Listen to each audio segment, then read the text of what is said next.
Hi guys! Ako nga pala si Dominic, marketing ng Motorlandia Lucena. Ito nga, gusto ko nga pala i-feature sa inyo yung aming bagong Gravis. So, Gravis version 2, 2023. Gusto ko muna ipakita sa inyo. So, ang tag dito, DRL, Daytime Running Lights. Tapos, crystallized headlight na siya. Aggressive looking kesa doon sa naunang version ng Gravis. Kung makikita nyo, ang gulong natin ay tubeless na rin. So, mas maganda siya kaysa sa mga dating gulong na interior type pa. So, ito pa po yung isa pang features ng Gravis 2023. Ang tawag dito ay SSS or Start-Stop System. So, paano siya gumana? So, gumagana siya kapag naka-on siya, within 5 seconds na nag-full stop ka, mag-i-stop na siya. So, para mag-on na ulit siya, i-re-rev mo lang ulit siya para buhay na ulit siya. So, pag naka-off, ay hindi siya gagana. So, normal lang siya. So, kahit mag-full stop ka, nagagana pa rin yung makina niya. So, ang kasunod natin is yung ating clearer digital display. So, dating color blue yung TFT screen niya. Ngayon, mas clear na siya. So, mas maganda na siyang tingnan. Ngayon, kung titingnan nyo ang body niya mas slender siya, nagmukhang mas mahaba. Pero same dimension lang dati. Katulad nung version 1 na ano. So, kung makikita nyo naman po dito, ito yung kasunod. Side pocket, meron na tayong side pocket sa Gravis 2023, unlike dati na wala pa to. Tapos ang isa pa niyang is yung smart front refuel. So kung version 1, meron din siya before, ngayon ganun din. So pagka magpapagas ang isang rider, hindi na niya kailangan tumayo para maggas. So nasa side na siya, so mas madali ang niya, function. So yun.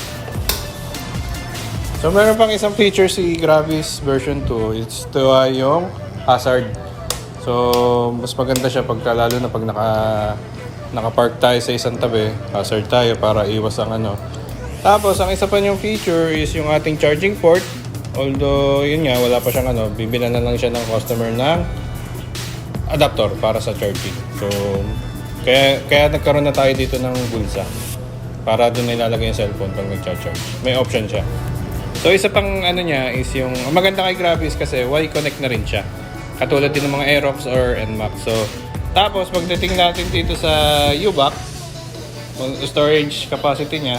Ang storage capacity niya is 25 liters. So, kasya dito ang regular size ng helmet. So, kung makikita nyo, malawak na rin siya. Ang battery niya nandito rin sa loob. Yung Y-connect niya nandito rin sa loob. Dito na rin po dito nagay natin ng tools, which is yung ating screwdriver. So meron pa po tayong isang feature ni Gravis na katulad lang din ni version 1 ng Gravis ay ang tawag dito ay yung SMG or Smart Motor Generator. So ang Smart Motor Generator ay ibig sabihin niya is yung easy push start na siya. So wala na siyang motor talaga, so mas tahimik siya pag in-start at mas madali. So same ignition naman siya katulad ng technology ng Aerox at ng NMAX. Ang Neo Gravis po natin ay available sa tatlong color variants. Ito po ay ang matte black, matte green at matte brown. So si Gravis po ay blue core engine pa rin, 125cc pa rin. Pares lang din kay Gravis version 1. So yun po yung features ng Gravis version 2 2023. So kung may balak po kayong kumuha, mag-avail, ang SRP price po ng Gravis version 2 natin ay nagkakahalaga ng 95,100. So para sa installment, ipa-flash na lang namin sa screen namin. And yun, back to you sir.